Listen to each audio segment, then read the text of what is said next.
Morning. I want you to do something for me. I want you to look at this photo, and what does it look like to you? What are these individuals right here sitting on the ground or have their hands on their heads? What do they seem like to you? They are victims. Okay, they're victims of sexual assault. All right. Now, it may be an individual on a picture, but imagine they are someone you know. Imagine they are someone that you care for. Even your family members. Sexual assault is a crime.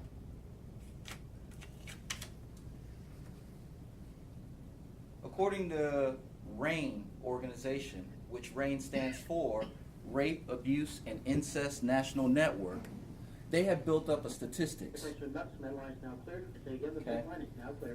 According to the Rape, Abuse, and Incest National Network, they're saying that 44% of victims are under age 18.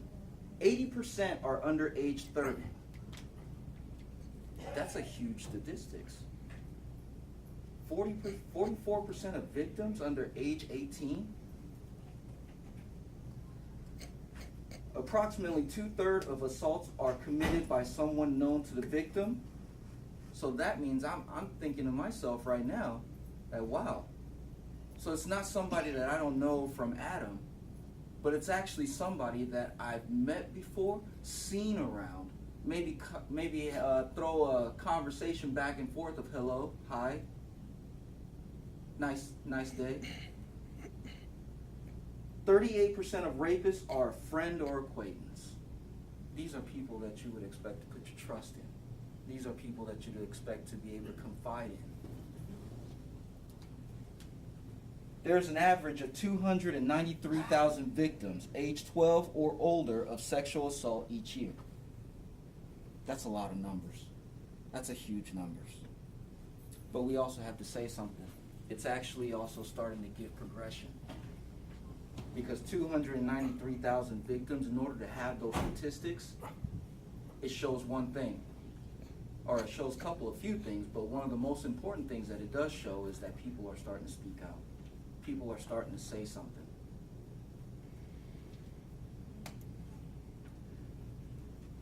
My name is Harry Kane, and this course or this speech is on ways to reduce your risk of sexual assault. This speech is doing for my college course, Common Communications 110. Sexual assault. Okay.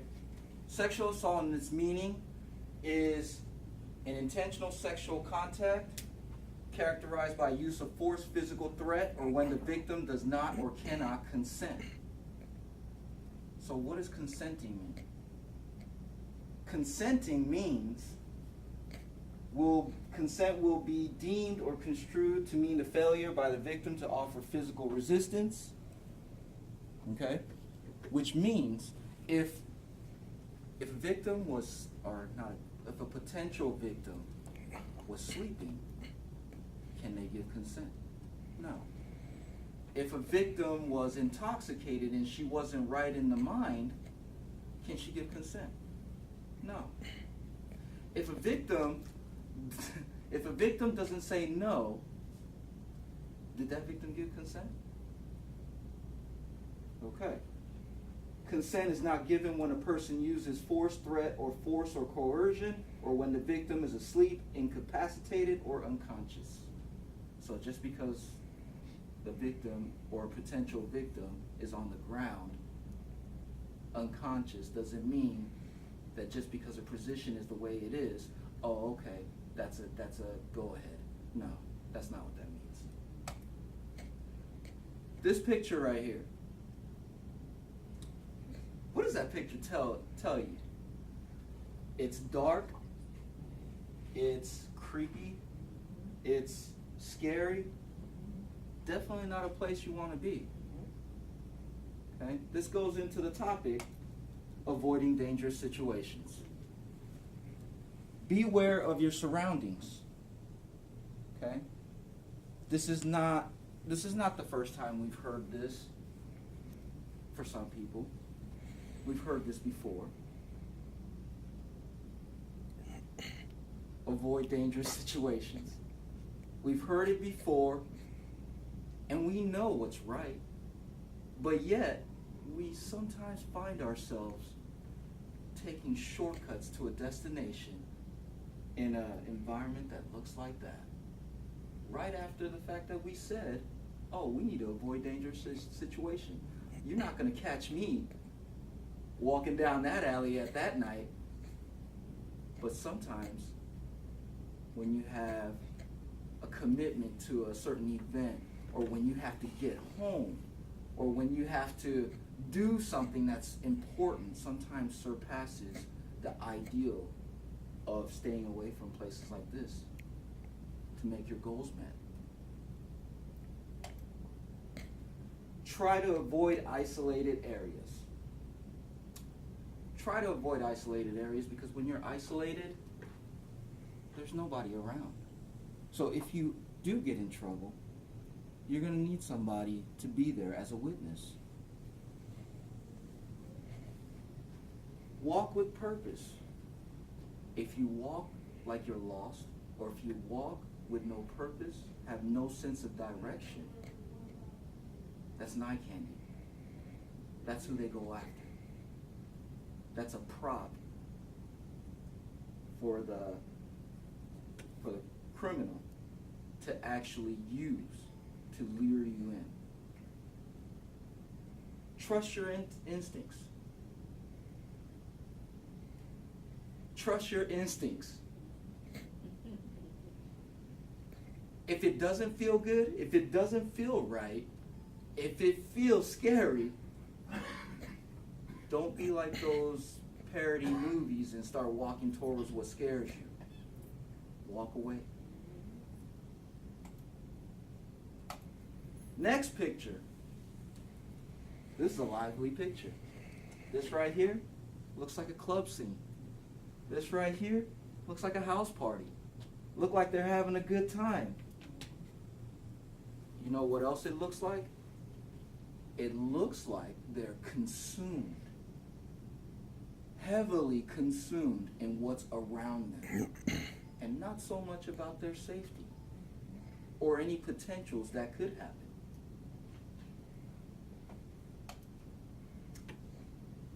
In a social situation, ways to reduce your risk of sexual assault in a social situation. When you go to a social gathering, go with a group of friends. Goes back to what we talked about, dangerous situations and stuff like that. When you're on your way to the party, go with your friends. Don't go by yourself. If you have to go by yourself, make sure that you choose the proper methods and proper direction, navigation to get there. But once you are there, go with your friends. Okay, they can watch your backs. All right? Don't leave your drink unattended. Do not drink. Do not leave your drink unattended. Okay? I don't care if you're at your sister's house with her friends, and you guys are having a little gathering, little social gathering with some drinks here and there. You may know your sister for all your life. You may not know her friends.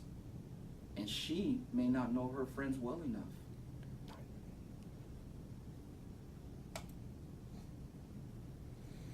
What does that picture look?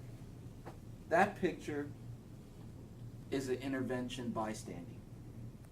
That is somebody shedding a light on an act that's as heinous as this.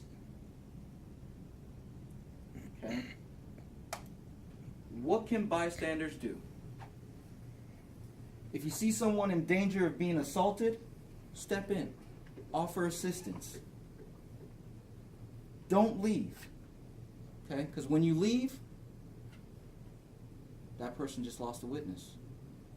Okay? When you're stepping in, make sure you assess the situation first and that there's no danger coming to you.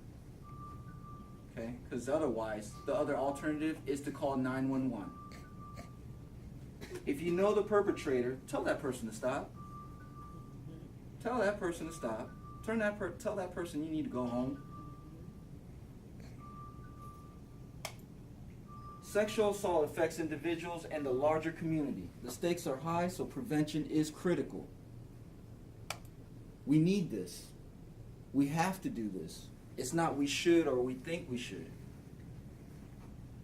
This is the outcome that everybody should have. Everyone should be able to look at life just like they do. Thank you very much. This is my speech.